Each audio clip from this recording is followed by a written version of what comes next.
श्री स्वामी समर्थ. मित्रांनो, देव म्हणतात, येणाऱ्या भीतीची कल्पना करूनच आपले रक्त जाळू नये. जी भीती आपण कधी पाहिलीच नाही त्याला घाबरायचेच कशाला. फक्त कल्पना म्हणजेच भीती नाही. जर जीवनात एखादा धोका निर्माण झाला तर त्याचा सामना साहसाने करावा. देव म्हणतात, कुठल्याही धोक्याला पाहून त्याला घाबरणे कुठल्या बुद्धिमानाचे काम नाही. जे लोक धोक्याशी न घाबरता टक्कर देतात त्यांना कधीही हार पाहावी लागत नाही. मित्रांनो, जर सहमत असाल तर होय मी सहमत आहे असे टाईप करा आणि कॉमेंट बॉक्समध्ये श्री स्वामी समर्थ नावाचा जयघोष करायला विसरू नका. देव म्हणतात, श्रीमंत माणसाला अनेक नातेवाईक आपोआपच मिळत असतात. मित्रांची एक सेना त्याच्या मागे पुढे जमा होते. श्रीमंत माणसाला चांगला व गुणवान समजला जातो. धनाची पूजा नेहमीच केली जाते. यासाठी धन प्रत्येक प्राण्याकडे आवश्यक आहे. जवळ धन नसेल तर आपलेही परके होऊन जातात. वाघाकडून 1, बगळ्याकडून 4, कावळ्याकडून 5, कुत्र्याकडून 6 व गाढवाकडून 3 गुण शिकावेत. केले जाणारे काम कमी असो की जास्त, पण ते मन लावून करायला हवे. प्राण्याने हा गुण वाघाकडून शिकावा. मित्रांना व इंद्रियांना संयमित ठेवणे, वेळेनुसार व आपल्या शक्तीनुसार काम करण्याचा गुण बाळगण्यासाठी घ्यावा.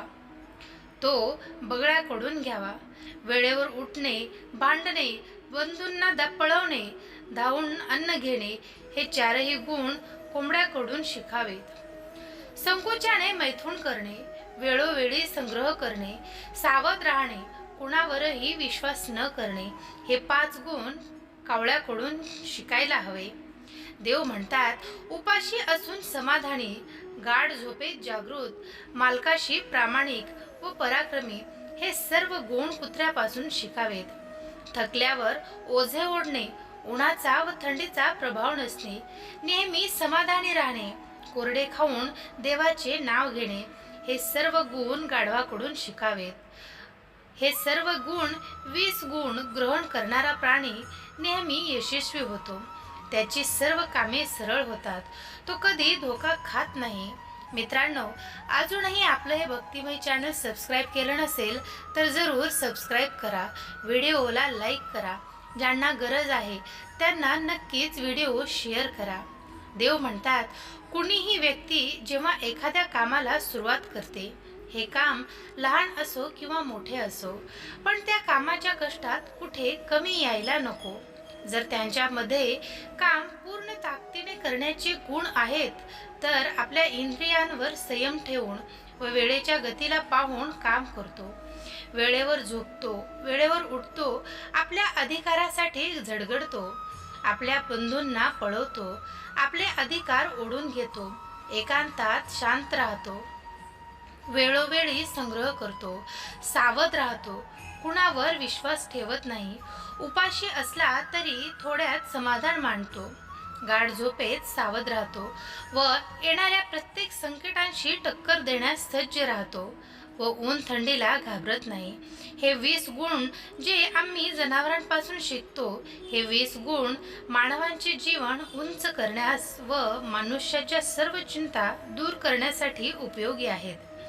प्रत्येक प्राण्याने हे 20 गुण नेहमी स्मरणात ठेवावे आणि वेळ येताच ज्या गुणांची आवश्यकता असेल त्याचा वापर करायला हवा. देव म्हणतात, श्री स्वामीची फिरस्ती नेहमीच चालू असायची. कधी या गावाला तर कधी त्या गावाला ते जात असत. एकदा श्री स्वामी चंबळे नावाच्या गावाला आले. तेथे रामदास बाबांचा मठ होता. त्या मठात श्री स्वामी आले. बाबांनी त्यांचे स्वागत केले. त्यांची पूजा करून त्यांना नैवेद्य दाखवला. दुपारचे जेवण घेऊन स्वामी मठात झोपी गेले. बराच वेळ झाला तरी स्वामी उठले नाहीत. रामदास बाबांनी महत्त्वाच्या कामाने बाहेर जायचे होते, पण श्री स्वामी गाढ झोपेत असल्याने त्यांना उठवणे बाबांना योग्य वाटले नाही. पण बाहेर जाणेही शक्य असल्याने बाबांनी श्री स्वामींना तसेच झोपू दिले आणि मठाला बाहेरून कुलूप लावून चावी आपल्या बरोबर घेऊन ते गावात निघून गेले. गावातून परत यायला त्यांना सायंकाळ झाली. वाटेत त्यांना काही भक्त भेटले. त्यांनी सांगितले की तुमच्याकडे आलेले श्री स्वामी गावाबाहेरच्या वाळवंटात फिरत होते. रामदास बाबांना ते ऐकून आश्चर्य वाटले. ते म्हणाले, श्री स्वामी नसतील दुसरे कोणीतरी असतील. तेव्हा ते भक्त म्हणाले, आम्ही स्वामींना ओळखतो. आम्ही त्यांना नमस्कारही केला. बाबांना ते काही पटेना, कारण श्री स्वामींना ते मठात बंद करून बाहेर आले होते. सारे जण मग लगबगीने मठात आले. श्री स्वामी झोपले होते. त्या खोलीचं दार बाबांनी उघडलं. पाहतात तो ते स्वामी मठात नव्हते. सर्वांना खूप आश्चर्य वाटले. मठातून श्री स्वामी समर्थ महाराज बाहेर गेले तरी कसे, हेच बाबांना कळत नव्हते. कारण मठाच्या त्या खोलीतून बाहेर पडायला दुसरा कोणताही रस्ता नव्हता. श्री स्वामी समर्थ महाराज गेले कुठे, काही कुणाला कळत नव्हतं. बाबा रामदासांनी म्हणाले. तेवढ्यात मागून आवाज आला, मी तुझ्या पाठीशी आहे. सर्वांनी मागे वळून बघितले तर मागे श्री स्वामी समर्थ महाराज उभे होते. सारे चकित झाले. सर्वांनी श्री स्वामी समर्थ महाराजांना नमस्कार केला. श्री स्वामींची थोरवी सर्वांना पटली. मित्रांनो, ही स्वामींची कथा तुम्हाला आवडली असेल तर नक्कीच व्हिडिओला लाईक करा. अजूनही आपलं हे भक्तिमय चॅनल सबस्क्राईब केलं नसेल तर जरूर सबस्क्राईब करा.